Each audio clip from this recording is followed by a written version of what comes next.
Even though Spotify is the most popular way to listen to music worldwide, it's facing a big problem. It can't make money. Their way of doing business has caused issues, like wasting $1 billion on podcasts that didn't work out, raising prices for users, laying off lots of people, and more. Let's look at why Spotify, strangely, doesn't want you to just enjoy music. Before the arrival of Spotify, most people used the wrong methods to obtain music, for instance, through downloading from sites such as LimeWire and Napster. This made piracy a big issue for the music industry, since it could not effectively manage it. To address this problem, Spotify was launched in 2006. It provided a free version with limited music library, which is almost the same as pirating. The difference was that Spotify compensated the artists for every song that was played. To generate revenue, the free users listened to ads while listening, but they could pay for a premium version that did not have ads. In order to legally stream all this music, Spotify had to negotiate with major labels such as Sony, Universal, and Warner. These deals entailed that Spotify had to part with a lot of cash, $200 million, or 75% of their revenue, whichever was higher. This was beneficial to Spotify users, as they could listen to as many songs as they wanted without incurring per-song charges, but was expensive for Spotify. Spotify earns $1 billion per year, and $750 million of that amount is paid to only 3 large companies. Not only does Spotify pay for the right to use the songs, but it also pays a small amount each time a song is played, in perpetuity. This payment system is very expensive. Currently, Spotify pays artists between 0.3 to 0.5 cents for each time someone listens to their song, on average. The exact amount can vary depending on the location of the listener. The money that Spotify makes is split about 70-30.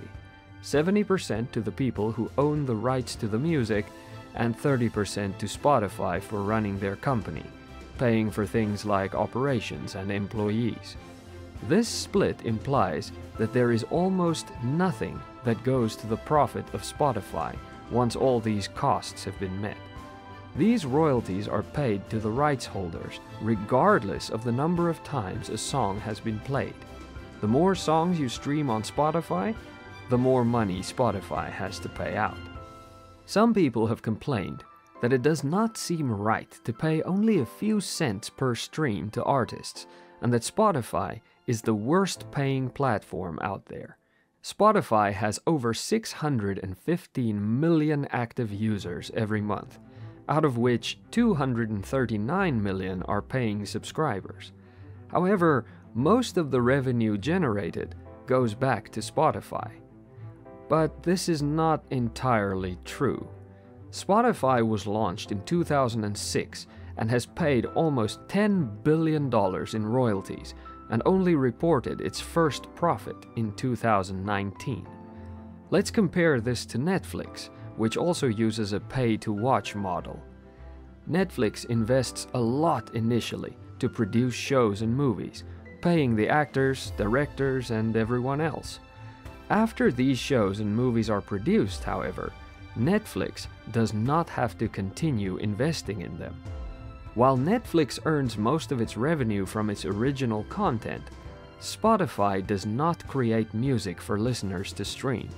For every song that you listen to on Spotify, there is someone who has to be paid. The more they listen, the more they have to pay out. Spotify is like other streaming services such as Apple Music. They do not own the music like Netflix owns its shows. While Spotify did begin hosting exclusive artist sessions from time to time, this has not significantly increased their revenue. To really grow, they understood that they require something special. Apple has been ruling the podcasting space for a long time, while Spotify entered the podcasting space in 2015. And at first, they were not serious about it. They only realized in 2019 that podcasts are gaining much traction and proceeded to dedicate over $1 billion to increase their podcast selection. This decision was well justified, as approximately 33% of Americans now tune into podcasts at least once a week, which is an all-time high. Moreover, monthly podcast downloads worldwide increased from 11 million to 25 million.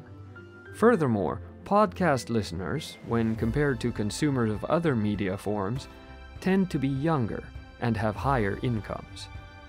Podcast advertising is on the rise, and this is because 30% of the listeners are aged between 12 and 24 years, while 46% of listeners earn more than $75,000.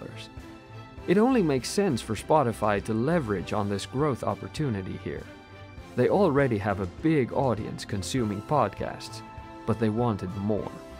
To achieve this, Spotify has embarked on an acquisition campaign with up to $500 million earmarked for podcast purchases.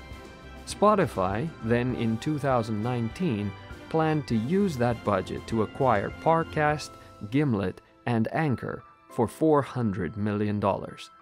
They signed partnerships with the Obamas, the Kardashians, Meghan Markle, Prince Harry, and the largest podcaster in the world, Joe Rogan.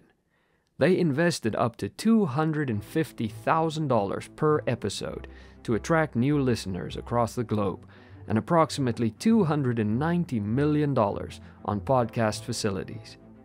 Spotify has claimed itself as a podcaster's platform and has invested heavily, unlike any other company in the world.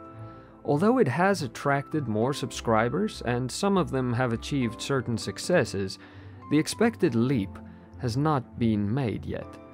This big bet has elicited questions on its logic, given that podcasting is still a niche market in the digital advertising space, which is estimated to be $2.3 billion this year.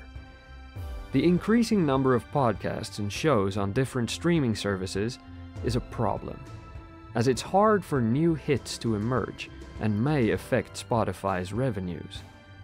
After the buying binge, Meghan Markle's podcast was shut down in under a year, and the Obamas severed their deal to join Amazon's Audible. To this, Spotify dismissed hundreds of employees at the podcasting studios they had bought, and slowly reduced the output while assimilating them into the new Spotify studios. They thought this would pay off, but their customers were not as enthusiastic as they thought they would be. Thus, having made podcasting more popular, Spotify had opened the door for other platforms to make a profit out of it. In retrospect, Spotify may have over-invested in exclusive content, but it did become the go-to platform for podcasts. Spotify has forecasted that podcast ad revenue will increase by 30% this year, which is higher than the overall revenue growth. Podcasts are changing, and Spotify has ambitions to become somewhat like YouTube, selling ads along with the content and splitting the profits with the creators. They also wish to leverage the large database they have to display to their users ads that the user might be interested in. The Spotify Audience Network means that advertisers can target some listeners, which means they have more opportunities to advertise. However, this is still a long-term goal because as of now, their bet is not even showing results. If anything, it has worsened their situation for them. Spotify had to let go of roughly 2% of its employees and increased the price of its ad-supported premium tier to $19.99 per month. In summary, it can be said that Spotify has seen a fair share of financial difficulties. They've tried other approaches, including investing in podcasts, but the outcomes haven't always been what they were hoping for. They're still having difficulty, though, generating the most cash possible while keeping their clients happy. Spotify must adapt to the ever-changing landscape of the podcasting and music industries.